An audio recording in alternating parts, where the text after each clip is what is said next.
जय माता रानी दोस्तों, आपके अपने चैनल धर्म साधना में आपका बहुत बहुत स्वागत है। माँ भगवती दुर्गा की कृपा सदैव आप और आपके समस्त परिवार पर बनी रहे। दोस्तों, आज की वीडियो में मैं आपसे बात करने वाली हूँ पौष मास की शुक्ल पक्ष की एकादशी के बारे में।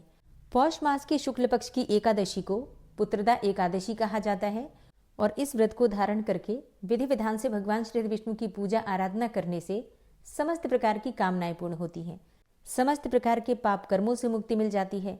इस व्रत को धारण करने से जगत के पालनहार भगवान श्री हरि विष्णु अति प्रसन्न होते हैं और फिर उनकी कृपा से मरणोपरांत वैकुंठ लोक की प्राप्ति होती है, मोक्ष की प्राप्ति होती है।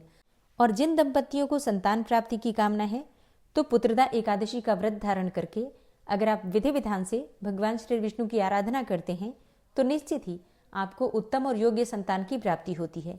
तो इस व्रत को धारण करने से किसी भी प्रकार की कामना पूर्ण हो जाती है और किसी भी प्रकार के कायिक वाचिक मानसिक पाप कर्मों से मुक्ति मिल जाती है। तो बहुत महत्वपूर्ण होती है पौष मास की पुत्रदा एकादशी। अगर आप इस एकादशी का व्रत धारण करते हैं तब तो अत्यंत ही श्रेष्ठ है, लेकिन अगर आप किसी भी कारणवश ये एकादशी नहीं कर पाते हैं, व्रत नहीं कर पा रहे हैं, तो भी भगवान श्री विष्णु की पूजा आराधना कीजिए, मंत्रों का जप कीजिए, सात्विक आचार विचार व्यवहार रखिए, तो निश्चित ही भगवान श्री विष्णु की कृपा से आपके जीवन की परेशानियों से आपको मुक्ति मिलती है।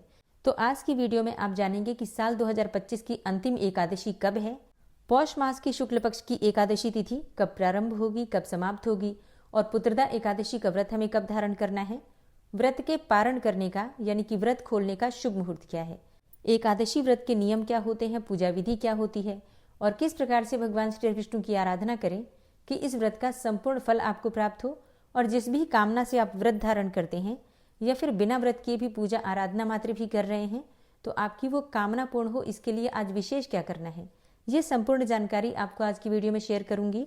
तो बहुत महत्वपूर्ण है आज की वीडियो, पूरा जरूर देख लीजिए और अगर वीडियो अच्छी लगे तो इसे लाइक भी जरूर कीजिएगा, क्योंकि आपके लाइक्स आपके कमेंट्स मेरे लिए बहुत महत्वपूर्ण होते हैं।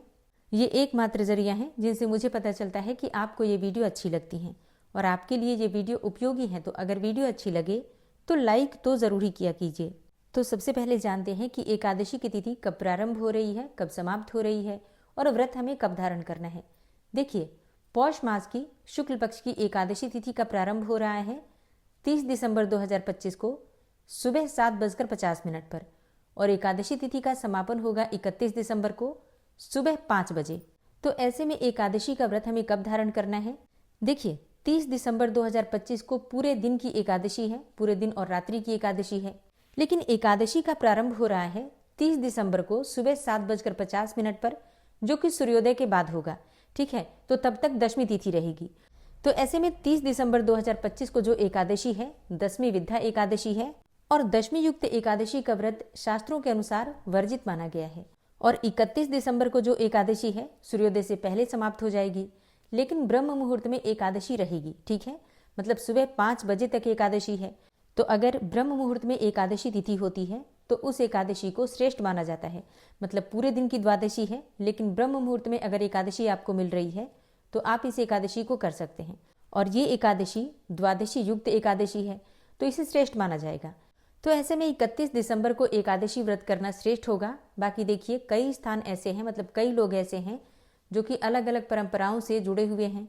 तो ऐसे में 30 दिसंबर को भी एकादशी का व्रत धारण किया जाएगा और इस बार 31 दिसंबर को भी एकादशी का व्रत धारण करेंगे। तो मतलब इस बार जो एकादशी का व्रत है 2 दिनों का माना जाएगा। तो आप देख सकते हैं आपके यहाँ जिस भी प्रकार से व्रत हो रहा है, मतलब जिस भी समुदाय से आप जुड़े हुए हैं उसके अनुसार आप ये व्रत कर सकते हैं। वैसे 31 दिसंबर को व्रत करना ज़्यादा श्रेष्ठ है। अब जान लेते हैं कि व्रत के पारण करने का शुभ मुहूर्त क्या है। तो जैसा मैंने आपको बताया, इस बार का व्रत 2 दिनों का है। तो अगर आप 30 दिसंबर 2025 को एकादशी का व्रत धारण करते हैं तो आपके लिए पारण का शुभ मुहूर्त है 31 दिसंबर 2025 को दोपहर में 1:26 से दोपहर 3:31 तक। सुबह व्रत का पारण आप नहीं कर सकते हैं 31 को, क्योंकि हरिवासर की समाप्ति के बाद ही व्रत का पारण करते हैं और हरिवासर द्वादशी तिथि का लगभग 5-6 घंटे का जो प्रारंभिक समय होता है उसे कहा जाता है। तो व्रत के पारण के शुभ मुहूर्त का ध्यान रखिएगा।